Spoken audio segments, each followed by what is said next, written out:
Introducing Celigo, the complete integration platform built for both IT and business users that automates your business processes across applications. With Celigo's guided visual interface, building powerful integrations is a breeze. You can leverage hundreds of pre-built connectors to automate key business processes across popular applications. The result? An agile company set for growth. Celigo. Integration starts here. Visit Celigo.com to get started. Thanks for tuning into another talk here at the Product Led Festival. Hope you're enjoying the event so far because we've got even more juicy knowledge and insights from product-led pioneers heading your way. Remember to have your questions ready and get the tailored answers you need from the experts themselves. Sit back and enjoy.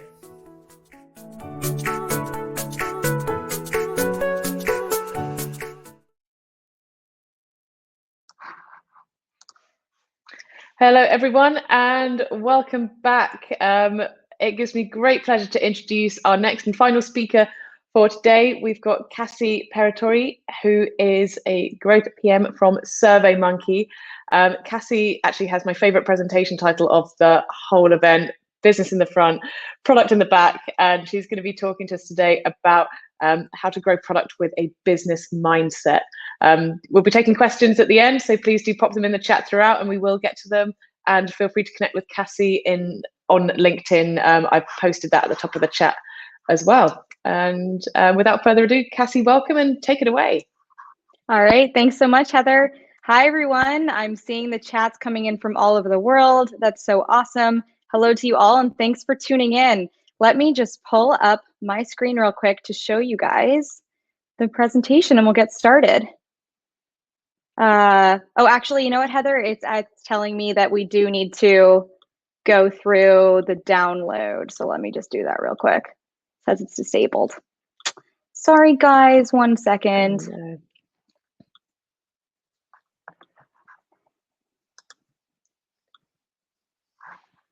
It may be something to do with your browser permissions. Yeah, probably. Sorry about that. No worries. I think it's going to let me do this now. Oh, sweet. I will butt out once again, but I will leap back into action if I'm needed.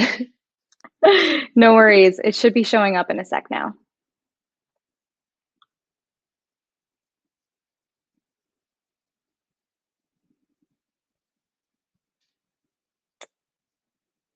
Here we go. Okay. Thanks for bearing with us, guys. Technical difficulties always happens with anything remote, but let's get started. So welcome to Business in the Front, Product in the Back, Grow Products with a Business Mindset. So I'm Cassie. As Heather mentioned, I am a growth product manager at SurveyMonkey, and I have a background in the business side of things, which is why I'm giving this talk on how to really apply business thinking to product work. So while I am at SurveyMonkey and product now, I previously worked in operations at Uber Eats and in strategy consulting at Accenture. Background also, I went to Rice, which is in Houston, Texas. My LinkedIn is here if you'd like to connect with me and touch base after the presentation. I love getting to make new connections all over the world, so please feel free to reach out. So with that out of the way, let's jump in. And one thing I wanted to start with before we get into the meat of how to apply business thinking to product work is demystifying this concept of the growth PM. Heather let me know that this is a question they do get often about what is this new role of a growth PM? How does it compare to a more traditional PM role? And what does that look like? And I thought this would be helpful context for you guys to understand the work that I do and how that feeds into the concepts that I'm going to discuss today. So what is a growth PM? It is a very similar role in some ways to a core traditional PM and also to a product marketing manager. So I did want to talk through those three things and help you guys get an understanding of how these differ from each other, how they are similar. A core and traditional PM, that's what I'm referring to as what most of you think of as a PM. This is somebody who owns a specific product from end to end, development, launch, new features, all of that. And they report out on product functionality and experience and all of those sorts of things, but they do own that one specific product and everything about it. A growth PM is often not tied to one specific product, or they might even work across a whole set of products, but they really own the business goals that are related to a product or a set of products rather than actually owning the product itself.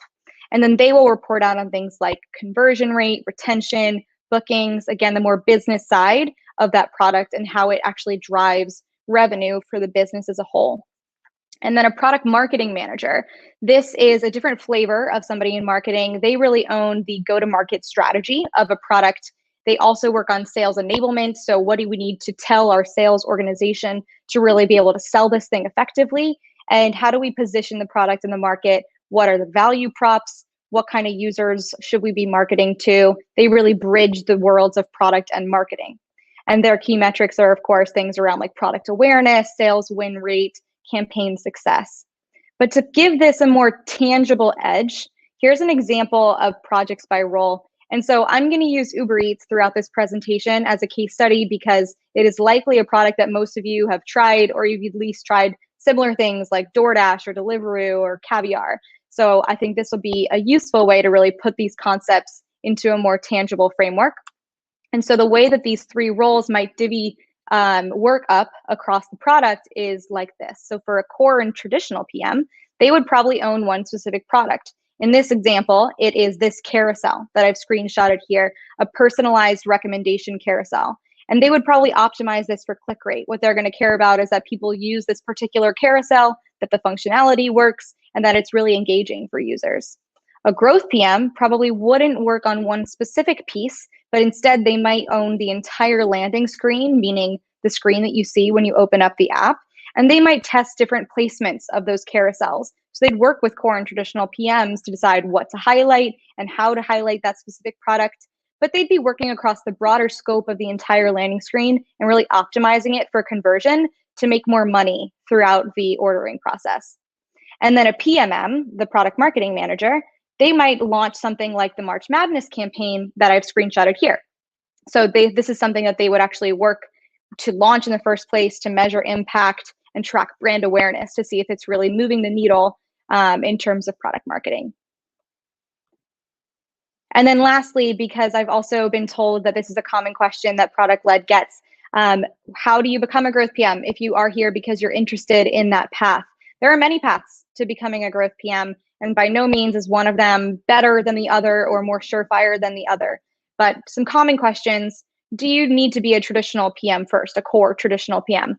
No, you definitely don't. In fact, I've never been a core or traditional PM, and I know many growth PMs who also have not been one. So while some were traditional PMs first, oftentimes you see people move into a growth PM role from a business role like operations or growth marketing, but there are really many paths to becoming one. Do you need an MBA?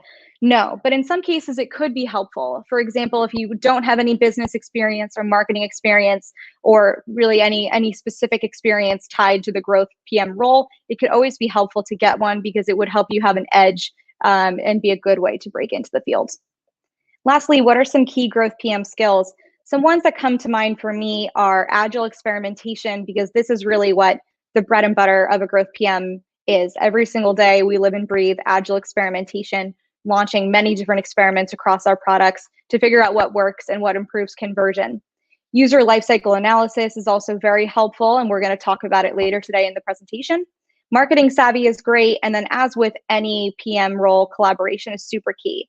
Then lastly, there's the ability to think big picture, and this is one that I think really separates great growth PMs from good ones, is that ability to step back and be able to see the business strategy behind the product and what they should do. And that's what we're here to talk about today. So with those housekeeping things out of the way, let's get down to business. Let's talk about applying business concepts to products. So first, I think it's very important to pause. Arguably the most important step of this entire process is to carve out time for it. So it's really hard to have a really good strategy, whether it's a business strategy, a product strategy, any kind, if you don't actually take time, stop, and evaluate where you are today and where you need to go. So what I first recommend doing is actually making time now to save time later. That's what I call it. So whether it is on a quarterly cadence or a half cadence, actually carve out 1 to 2 weeks before the start of each quarter or half to really take stock of where you are today, what's going right with your product, what's going wrong, what insights do you have, and then also just really think about where you need to go. So without taking the time to do this, this process just doesn't work as well. So step 0 really is to stop and make that time.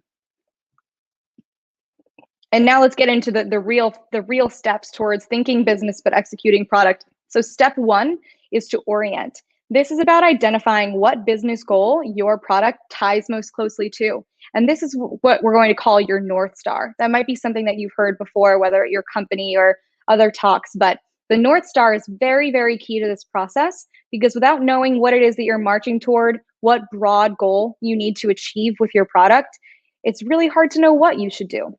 So you have to start there. Step 2 is assess. And this is really the analysis stage, uncovering the blockers for your product between you and growth and meeting that North Star goal. Step 3 is to ideate. And this is about brainstorming ways that you can overcome those blockers that you uncovered in step 2. And at this stage, it's really about quantity over quality. You want to get all of the ideas out onto the table, understand all of your options. Step 4 is about sizing. So again, this is where you get some more business flavor. This is about measuring the opportunity size of each idea to guide prioritization. Because once you have all your ideas out on the table, not every idea is made equal. Now it's about making time to understand how much impact they can drive, how feasible they are, what's going to make a difference for the business if we do it, and therefore we should build it into the roadmap. Then step 5, of course, is the roadmap itself. This is about refining your ideas for quality and prioritizing them into a roadmap. So these are the 5 steps at a very high level. We're going to go into each one and really get into tangible ways that you guys can apply this to your work. So with that, step 1, orient towards your North Star. This is about understanding where your product fits inside of your business model.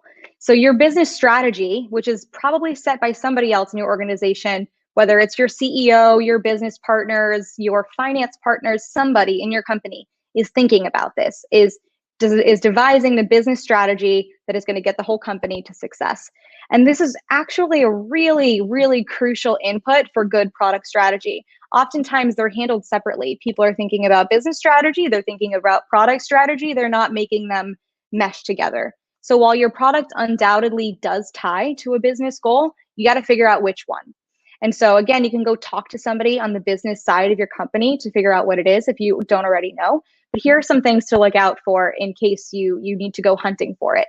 They might be called OKRs, that stands for objectives and key results, or COs, which stands for critical objectives. So keep an eye out for those. They're going to be really broad company level goals that can help to level set you and understand what direction you need to go in. And again, a business strategy, because it does really feed into product strategy, the way I like to think about it is a true path to product market fit, which is something we all talk about so much in the product world, is this mysterious product market fit that we're all trying to achieve. But it's really difficult to achieve it. And oftentimes we will think we're going after a market. It's not as big as we thought it was, or it's not made up of the same users that we thought it was. But if we work better with our business partners who are often doing that market analysis and understanding where our product, where our company will fit in the competitive landscape, we will have a better chance of finding that product market fit. So again, this is all to help you just understand why it's actually important to build on what your business partners have already done, the work they've already done to figure out where the company needs to go and orient that into a product strategy. So to give you guys an example, we're going to use this Uber Eats case study. What you might see at Uber Eats is that the business strategy, what the business side of the house says they need to do, is improve user onboarding. And maybe that leads to a business insight of new users who don't order within 3 days of signing up being 75% more likely to churn. So that would lead to a critical objective of improved time to first order for new users, that this is the North Star that's going to make a difference for the business. If we can get this right, we'll have many more users coming through the funnel, becoming engaged users, and therefore becoming profitable for the business. So that would lead to your product strategy being the product needs to reduce friction to first orders. So that would be the North Star that in this case study you come out with saying, this is what I'm orienting towards. So step 2, assess. Understand the growth blockers in the funnel. So now that you know what your North Star is, it's time to understand what's standing in the way between you and achieving that. So the first and most important step here is to analyze the health of movement across the funnel. So maybe you know now that because your North Star is around conversion, that's the most important stage for you in the funnel. But you do have to also understand how many users drop in the funnel stage before and after. You've got to understand how it flows across the entire funnel.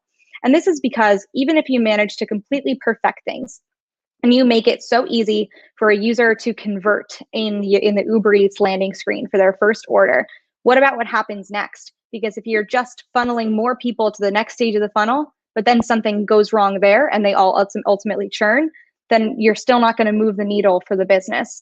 So this is why it's very important to understand the full funnel and not just your product's singular role in it, to really understand the user lifecycle and journey and how money is made across the funnel. Next is hypothesize reasons for drop-off. Here, of course, you've got to lean on data and any sort of funnel analysis that you can get your hands on, but also user research can be really, really helpful to understand friction drivers, to really understand what the problem statement is in the funnel and what's going wrong. And then lastly, look beyond your product to see the full user journey. So similar to what I was talking about in understanding the full funnel instead of just your one funnel stage, you may need to look beyond your immediate product, because there might be other products within your company's product portfolio that a user engages with and actually impact your North Star even more than yours, or they could actually be obstructive in some way. So make sure you understand the full landscape of your product and how it fits in among the user journey to really be able to understand what's going wrong in your funnel and what do you have to solve for. Step 3, brainstorm as many ideas as you can. So again, this is about quantity over quality at this stage. Don't worry, we get to quality later, but at this stage, quantity is actually more important because you don't want to hold back.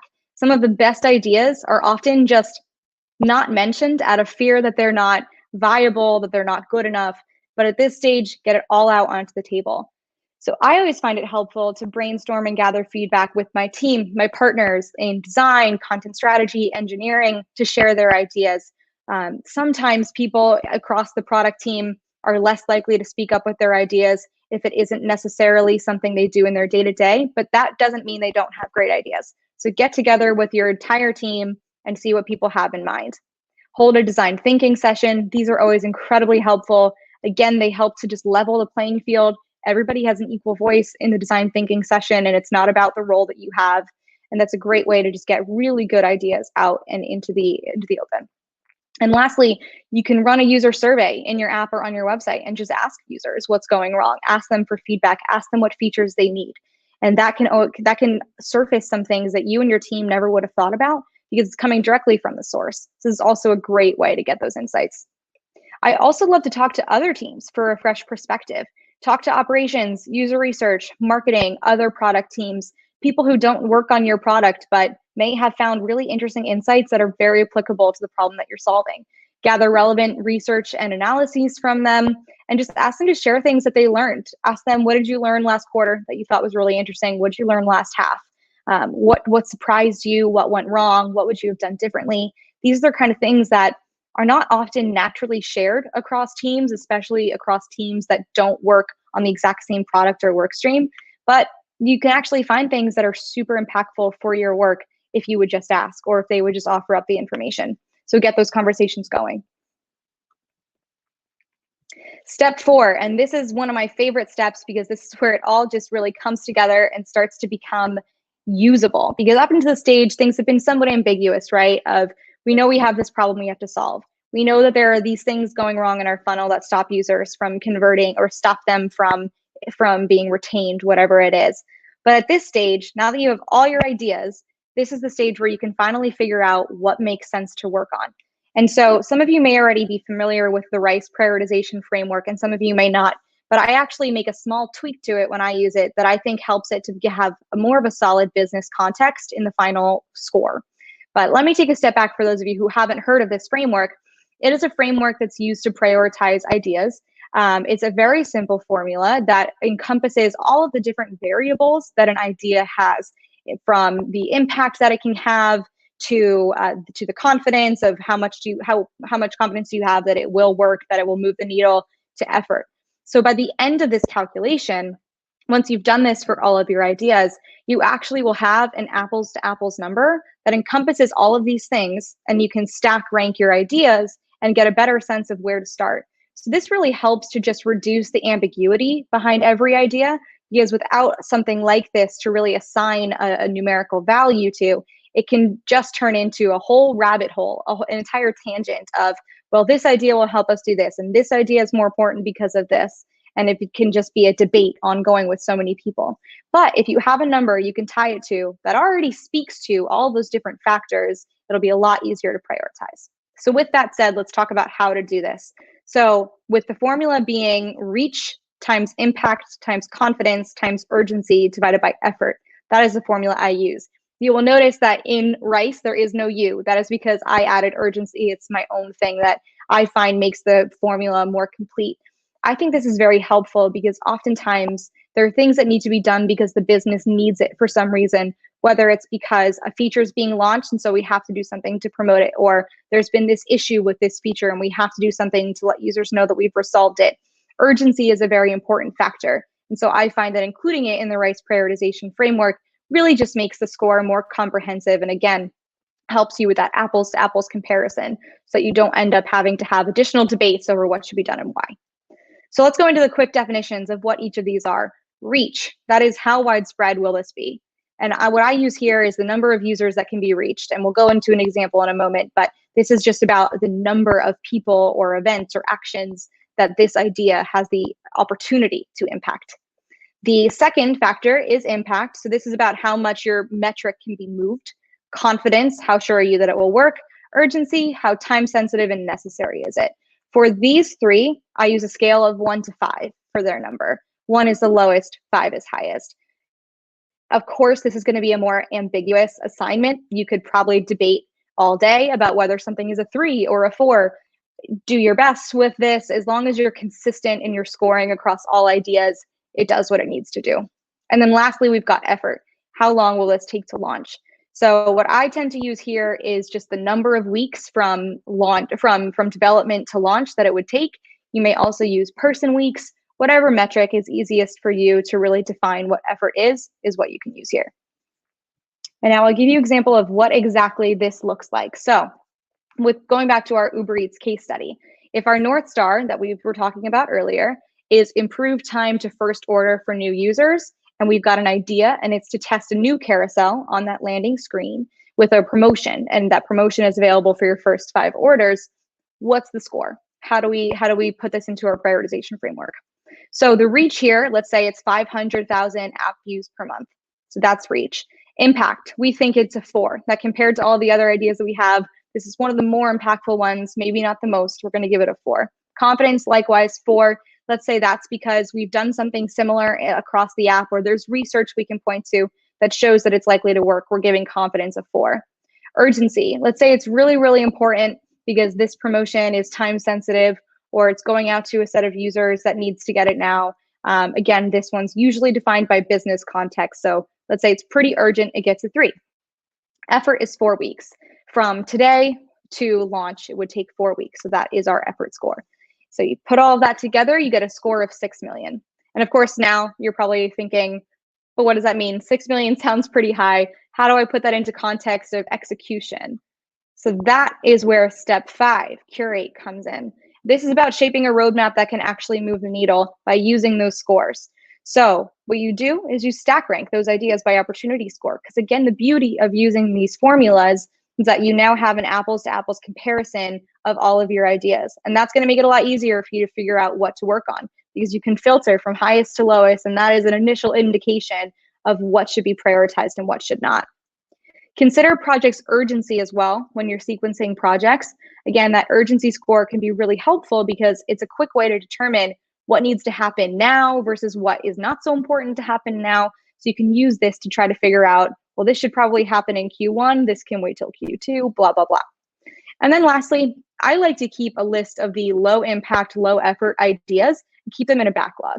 So by low impact, low effort, I mean something that had a pretty low score at the end, but it also had a really low effort score. So these are the kind of things that you can launch quickly. You keep them in your back pocket so that when your team has capacity or you just need a quick win, these are things that you can launch in a matter of a week or two.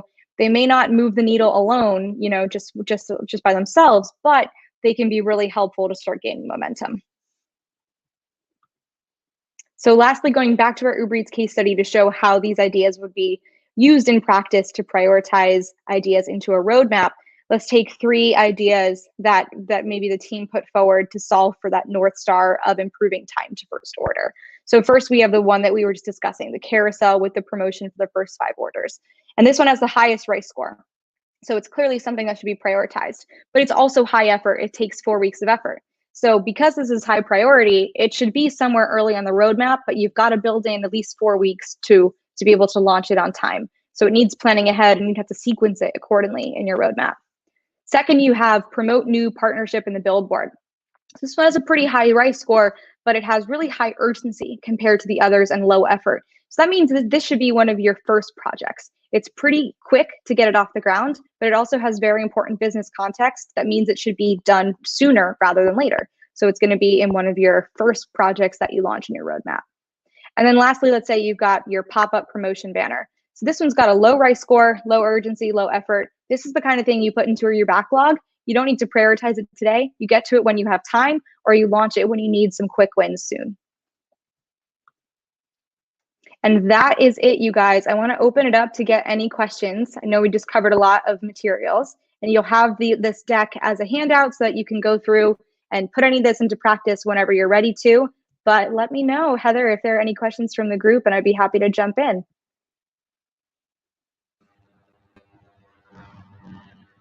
Great presentation. Have questions them in the chat. As you said, as anyone is following the slide. So Heather, I think something might be going on with your audio, but it could just be on my end. No, can hear you, but you sound very robotic.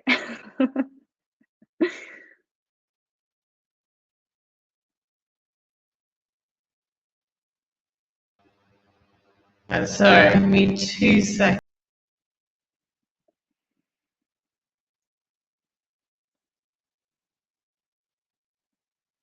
Lots of technical difficulties today. Let's see if I can see any questions. Is that better in terms of the audio, Cassie? Oh yeah, you sound normal now. Great. I think it was the curse of the AirPods with low battery. So I sounded like a robot. Right, so we do have quite a few questions coming in the chat now. God, I popped away for 2 seconds, there's loads. Right, so we have one here from Erica. If you have 100 app views, but a conversion rate of 2%, should your reach be 2 or 100? That's 100K app views, but a conversion rate of 2. That would be 100K. So reach is without looking at conversion. So it's just your baseline of how many people you can reach with something. The conversion would really be something you factor into the impact piece of the equation. So I would use 100K in that situation as your reach. Nice. One here from Keely. Where does expenditure factor into your modified RICE formula? That's a great question. I would put expenditure into probably either effort or urgency. It depends exactly what your issue is. Let's say expenditure here was, you're probably meaning cost, right? That maybe you need incremental budget for something. I would build that into the urgency, or sorry, the effort part of the equation, because it probably takes a lot of time to actually work with your cross-functional partners to unlock that kind of budget and get it applied to your project. So that's probably where I would put it. But if that's something that you find is a factor for all of your ideas when you're trying to prioritize, you could always create, like I added urgency, you could add something for expenditure as well. So also do think of the RICE prioritization framework as truly flexible. That's the way I've always looked at it, that if expenditure just isn't properly encapsulated in one of those 4 or 5 factors, that it may need its own pillar. Awesome. One here from Nauman. Why look at urgency and effort alongside RICE score when urgency and effort had already been factored into RICE score? Well, yes, effort is already in. That's not something I added. It was already part of the RICE framework. Urgency is something I added because it's slightly different than effort. I look at urgency as something that outside of the particular things that you know about an idea, that you might have a business partner who needs something executed sooner. And so that's why I gave it its own thing, because it's something I commonly run into when I'm prioritizing ideas, is that my RICE score without that urgency just isn't really encapsulated, because you don't really get a sense of urgency from reach, from impact, from confidence, or from effort. It's kind of its own thing around, but how important is this to the business that it happens soon? Or how unimportant is it? Can it wait 6 months? Does it need to happen now? But again, take it as a suggestion. And if you think that the RICE part of it already kind of gets at what you need for urgency, then that's more than enough. Nice. We've got one here from Luke. In the ideate stage, what systems or activities do you facilitate to encourage inclusive brainstorming, let everyone speak, incentivizing participation, etc.? Yeah, and I love this question because I've seen design thinking sessions held poorly many times, where you don't actually have everybody on equal footing and you don't get juicy ideas coming out of it at the end. First and foremost, have somebody run it who knows what they're doing. So find somebody, even if they're not on your team. I often have somebody from the design organization run mine because they're so well versed in how to run these well. So have somebody who's in charge of the session that knows what they're doing, knows how to set the tone and the ground rules. Which leads me to the second point, which is ground rules. So most good design thinking sessions have some rules of operation, or really like rules of conduct, which are that you can't interrupt, you can't solution before it's time to solution. Oftentimes people are jumping into, but what if we did this? But what if we did this? Even though they haven't yet had time to really understand the problem statement and do the earlier work. So again, it kind of goes to having somebody who knows what they're doing and can run one really, really well. I would also say that you might want to think through the guest list quite particularly. Include everybody who you think will have, great ideas and can be useful. But if you do know that there's somebody who's going to be very dominant and not let others speak up, maybe either talk to them before the session and let them know that the purpose of this session is to have everybody be able to speak up as often as they like. Maybe either have that talk with them to level set, or consider not including them so that other people won't be, obstructed from speaking up. But it really goes to the design and structure of the session itself, in terms of who's running it, how is it run, what exercises do you use, and how well can you level set expectations of everybody there, that they are there to ideate together and not alone. And to really encourage each other and support each other to speak up with ideas. Because without all of those things, you won't get the best ideas thrown out onto the table. And you may actually have people coming away from the session feeling like they were silenced, or that they just didn't get out of it what they needed. Nice. Keely would like to know, when do you decide it's time to end an experiment? Oh, I love this question. I'd say it's more of an art than a science, but I do have a couple of things that I use. So one, I think it's very important to do what's called pre-analysis before you run an experiment. This is an often skipped step, but it entails calculating your baseline. So again, if we kind of go back to that Uber Eats example of time to first order and running a carousel, the pre-analysis for that would be to look at what's happening already with the carousels that are currently in place today, look at the engagement rate of them, and that's your baseline. And then you can do some calculations using online calculators to figure out what the minimum sample size is for that experiment and the minimum duration to run the experiment is. And then once you have both those two factors, you're ready to launch your experiment. And you should not end your experiment until you have run through the entire duration that was set by that calculation and the pre-analysis. Oftentimes, people will end an experiment once it reaches statistical significance.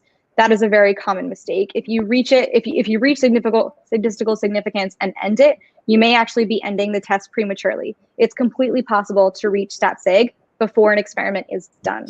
So make sure that you run through the duration that you calculated in your pre-analysis. And one other caveat I will make there is that it's also common for an experiment to already have enough traffic and a high enough baseline conversion rate that you need a very short duration, let's say like 4 days. But that is still too short. I would recommend running it longer, at least a week, if not 2 weeks, no matter what the experiment, only because you often need to account for like sales cycles and enough variance across days of the week, and that different data that you get on different days, different times to be captured in the data. So all of that to say, run pre-analysis, know what your sample size and your experiment duration are. Do not end a test just because it hit stat sig. It needs to run through its duration first before you can end it. And your duration may actually need to be at least a week, if not 2, depending on your specific business and what the cycles look like, to make sure that you get the full picture of data instead of just a snapshot before you end it. And then lastly, I would say probably don't run an experiment longer than 4 weeks. That is a pretty good rule of thumb, because after about 4 weeks, users will often have cleared their cookies. And so they may actually be mistaken for new users. It just kind of resets the cycle. So I'd say you probably want to run somewhere between 1 and 4 weeks. Use your pre-analysis to figure out exactly how long. Awesome. We've got a couple more questions. One here from Toon. If you're adding urgency in your formula, won't you pretty much overthrow your estimated score because you or the organization is totally stressed out? That is very interesting. Well, and as long as the urgency score is done correctly, no, because not every score will have a high urgency. For the ones that matter, they should have that high urgency score to help them stand out in the ultimate RICE prioritization score framework. But anything that isn't high stress, that doesn't need to be launched, should have a score of 1. So I'd say as long as you're consistent with scoring across ideas and you're not giving everything a 5, it should do what it needs to do and not just stress everybody out. So I'd say use the urgency score sparingly.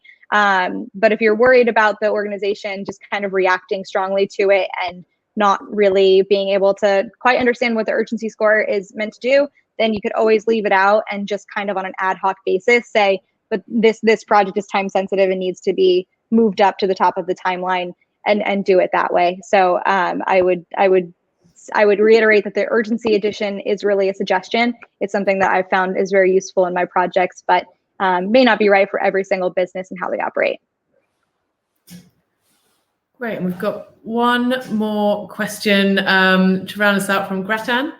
After all the planning is done and sprints are go, what does the day-to-day of a growth PM look like? How technical is the role? Yeah, I'd say it is only technical in the sense that you do need to be pretty savvy with analysis and being able to make sense of your experiments and whether or not they were a success to really be able to evaluate how well your experiment did. It is not technical in the way of needing to have any coding experience. As long as you've got a great eng team, you're pretty much good there. Although I would say it probably does depend on the specific growth PM role, because maybe you are the growth PM for a more technical product. In that sense, maybe it would be more technical. At least in my experience, the only technical nature of it is being able to run my own analyses. But even then, maybe you actually have an analyst team or data scientist or somebody to help you lean in there. So I'd say that overall, it is not a very technical role. The day-to-day is largely around either launching experiments now or planning ones for the future, or doing analyses to feed into previous or subsequent experiments. I spend a lot of my time doing the steps that we walked through today. So if I'm not currently launching an experiment, then I'm probably doing the funnel analysis to identify, to really uncover things that I should be running experiments for, or doing that user research to get a sense of what's going wrong for users and what I need to solve for. So the day-to-day at any given point is in one of those 5 steps, but very often it is around launching the experiment and analyzing the success as well. Awesome. Thank you so much, Cassie. And we've actually gone a little bit over time, but thank you so much for a fantastic presentation, and thank you for some great questions as well, everyone. It's been an honor to have you here, Cassie. Everyone, you've got a couple more seconds to grab Cassie's LinkedIn from the top of the chat, or download the presentation as a handout. Do reach out either to me or Cassie if you do want the presentation, and do connect with our speaker today. But thank you so much, Cassie. Fantastic presentation. I think we've all learned a lot. Well, that's great. Thanks so much for the chance to chat with you all, and looking forward to connecting. Bye, everyone. Awesome. Bye, Cassie. Thank you. And thanks, everyone, for tuning in today.